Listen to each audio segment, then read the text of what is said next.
कहते हैं कि इंडस्ट्री में सरवाइव करने के लिए बड़ा सरनेम हो तो बहुत मदद मिलती है और आपके खाते में अच्छी सक्सेसफुल फिल्म होना बहुत ज़रूरी है। आज जिस पर्सनालिटी की हम बात करेंगे, इनका सरनेम बहुत बड़ा है, कपूर इनका सरनेम है और इनके खाते में सक्सेसफुल फिल्म भी है, जोश जैसी फिल्म जिसमें इन्होंने शाहरुख खान के साथ काम किया था। उसके बावजूद ये एक्टर बॉलीवुड इंडस्ट्री में अपना मुकाम नहीं बना पाए, लेकिन आज एक सक्सेसफुल बिजनेसमैन हैं।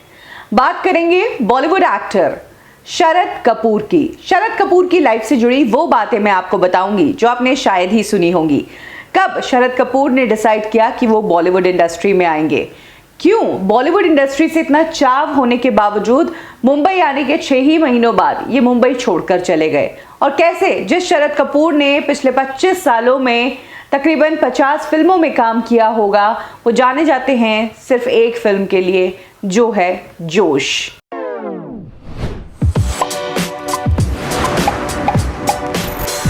शरद कपूर का जन्म कोलकाता में हुआ। उनकी फैमिली मिडिल क्लास थी, पिताजी का बिजनेस था।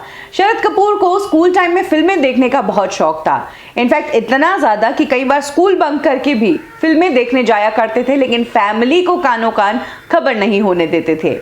जैसे जैसे बड़े हुए, फिल्मों की तरफ ये अट्रैक्शन बहुत बढ़ने लगा और दोस्तों ने भी एक्टर बनने की इस आग में घी का काम किया। हमेशा उनको अपनी हाइट और पर्सनालिटी और लुक्स के लिए तारीफ मिलती थी और कहते थे दोस्त की एक बार तुझे फिल्म इंडस्ट्री में जरूर ट्राई करना चाहिए। ईयर 86 में कोलकाता में एक इवेंट हुआ जिसका नाम था होप 86। वहां पर कई सारे बॉलीवुड के सेलिब्रिटीज आए थे और ये पहली बार था जब शरद कपूर ने इन सेलिब्रिटीज को सामने देखा था और जिस तरह से लोग उनके पीछे भाग रहे थे, उनकी एक झलक पाने के लिए जिस तरह से लाइन लगी थी, भीड़ लगी थी, वो देखकर शरद कपूर को इस जॉब से अट्रैक्शन हो गया और उन्होंने डिसाइड कर लिया कि अब वो मुंबई जाकर ही रहेंगे।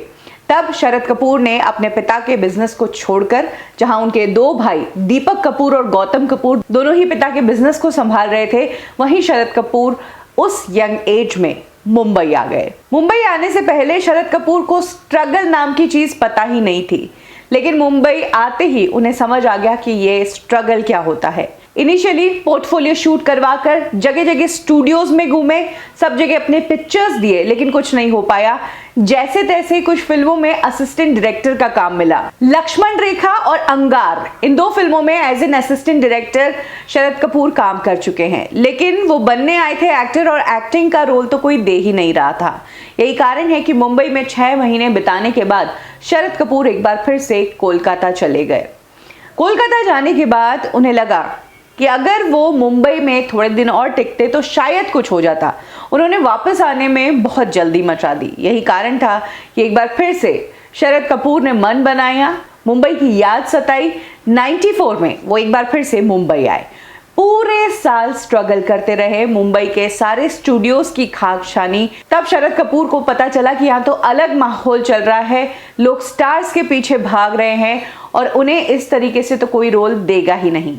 इसी दौरान उनकी किस्मत चमकी छोटे मोटे रोल से। स्वाभिमान, चाहत और नफरत, आंखें, इन टीवी सीरियल्स में शरद कपूर ने छोटे मोटे किरदार किए। ऐसे ही एक बार मुंबई के स्ट्रीट पर कहीं शरद कपूर खड़े थे। फिल्म इंडस्ट्री का एरिया जहां पर अक्सर लोग घूमते रहते हैं, स्टूडियोज के आसपास ही शरद कपूर अपना टाइम स्पेंड करते थे। तभी डायरेक्टर महेश भट्ट ने उन्हें स्पॉट किया। अब महेश भट्ट के लिए कहा जाता है कि वो अपनी फिल्मों में ज्यादा से ज्यादा नए चेहरों को इस्तेमाल करते हैं। इसके पीछे 2 रीजन हैं। एक तो फिल्म में फ्रेशनेस ऐड होगी, दूसरी बात यह कि जब भी किसी न्यू कवर को फिल्म में कास्ट किया जाता है तो वो कम से कम पैसे में ज्यादा से ज्यादा मेहनत कर लेता है। यही कारण है कि महेश भट्ट अक्सर न्यू कमर्स को लेकर ही फिल्में बनाते थे और तब महेश भट्ट ने शरद कपूर को एक ऐसा रोल दिया जिसके लिए ना उन्हें स्ट्रगल करना पड़ा और ना कुछ सोचना पड़ा। जी हाँ, सुष्मिता सेन को तब वो दस्तक से लॉन्च कर रहे थे और सुष्मिता सेन के हीरो के रूप में दस्तक फिल्म में उन्होंने शरद कपूर को कास्ट किया। हालांकि ये फिल्म इतना कुछ खास कमाल नहीं कर पाई, लेकिन शरद कपूर के हाथ में अब फिल्में आने लगी थी। फिर महेश भट्ट ने ही शरद कपूर को एक और फिल्म में कास्ट किया, तमन्ना फिल्म ये थी जिसमें पूजा भट्ट का एक अहम किरदार था। इसी दौरान पूजा भट्ट शरद कपूर की बहुत अच्छी दोस्त भी बन गई। ये वो टाइम था जब शरद कपूर को एक के बाद एक फिल्में ऑफर हो रही थी और उन्होंने एक साथ काफी सारी फिल्में साइन भी कर ली थी, जहां शरद कपूर को ये लग रहा था कि उनके अगले 2-3 साल तो बहुत बिजी जाने वाले हैं क्योंकि हर दूसरी फिल्म उनकी आने वाली है। वहीं उस दौरान उनके साथ कुछ ऐसा हुआ कि ना वो फिल्में बनी और उन फिल्मों के नहीं बनने के कारण शरद कपूर पर एक टैग लग गया। एक्चुअली जितनी फिल्में शरद कपूर ने साइन की उसमें से मैक्सिमम फिल्में बंद हो गई। कहा जाता है कि उस दौरान तकरीबन 10 से 15 फिल्में जो शरद कपूर ने साइन की थी वो बंद हो गई। और जब किसी एक्टर के साथ ऐसा होता है तो इंडस्ट्री उसे मनहूस का टैग दे देती है।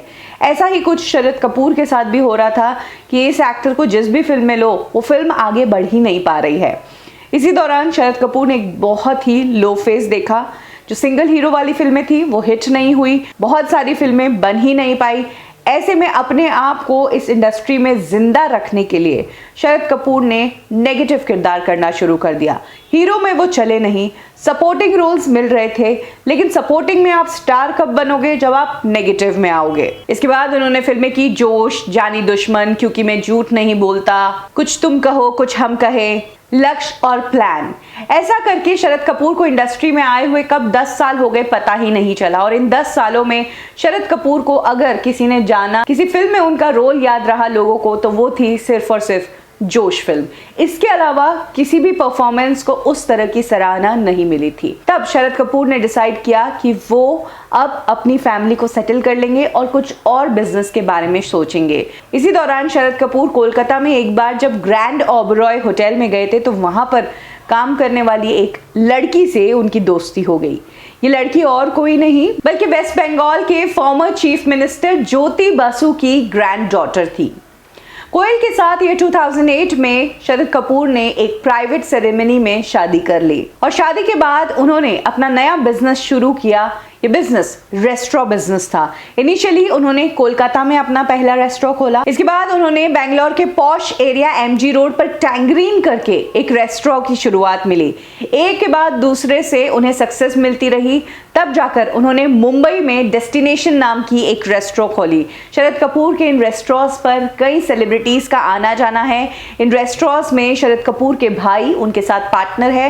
वो कभी कभार इन रेस्टोरेंट्स को विजिट करते हैं और रेस्टोरेंट बिजनेस में शरद को वो सक्सेस मिली जो सक्सेस उन्हें फिल्म इंडस्ट्री में नहीं मिल पाई। सलमान खान से शरद कपूर की अच्छी दोस्ती है। यही कारण है कि शरद कपूर जो कि फिल्मों से अचानक गायब हो गए थे वो नजर आए सलमान खान के साथ वांटेड में। 2010 की ये बात है और उसके बाद डायरेक्ट शरद कपूर अगर किसी फिल्म में नजर आए तो वो थी एक बार फिर से सलमान खान की ही फिल्म जय हो। ये फिल्म 2014 में आई थी। शरद कपूर अब बॉलीवुड इंडस्ट्री से दूर है। हालांकि इक्की दुक्की फिल्मों में वो कभी कभार नजर आ जाते हैं, लेकिन ये बॉलीवुड के उन हीरोज में से हैं जो एक टाइम पर इंडस्ट्री में अपना करियर बनाने आए थे लेकिन भीड़ का हिस्सा बनकर कहीं खो से गए, यानी कि हमारे बॉलीवुड के लॉस्ट हीरोज। शरद कपूर जिस वक्त इंडस्ट्री में आए थे उस दौरान कई ऐसे हीरो थे जो आए थे मेन स्ट्रीम एक्टर बनने, लेकिन कंपटीशन इतना टफ था कि इन लोगों को कुछ काम नहीं मिल पाया, ये अपनी जगह नहीं बना पाए और ऐसे में ये इंडस्ट्री से कब गायब हो गए लोगों को याद ही नहीं रहा। जैसे कि रजत बेदी, चंद्रचूड़ सिंह और अतुल अग्निहोत्री। हालांकि अतुल अग्निहोत्री तो सलमान खान की फैमिली में मैरिड है, इसीलिए वो कई बार इवेंट्स में नजर आ जाते हैं, वरना ये एक्टर्स तो इंडस्ट्री से कब गायब हुए पता ही नहीं चला। तब के शरद कपूर को अब देखा जाए तो वो काफी बदल चुके हैं, एज हो गई है। इसके अलावा हाल ही में जब लॉकडाउन लगा था तब शरद कपूर को बहुत भारी बिल मिला था इलेक्ट्रिसिटी का और तब उन्होंने एक वीडियो में शेयर किया था, लोगों से मदद मांगी थी कि आप ज्यादा से ज्यादा इस चीज की शिकायत कीजिए कि इलेक्ट्रिसिटी बोर्ड लोगों को लूट रहा है। जो बिल 4000 का आता था मंथली, वो अचानक से लॉकडाउन के बाद 31,000 कैसे आ सकता है। कब, क्यों और कैसे में आज के लिए बस इतना ही। फिर मिलेंगे बॉलीवुड की एक और स्टोरी के साथ। तब तक के लिए लाइक करें हमारा फेसबुक पेज बॉलीवुड ठिकाना, फॉलो करें हमें इंस्टा पे और सब्सक्राइब करें हमारा यूट्यूब चैनल बॉलीवुड ठिकाना।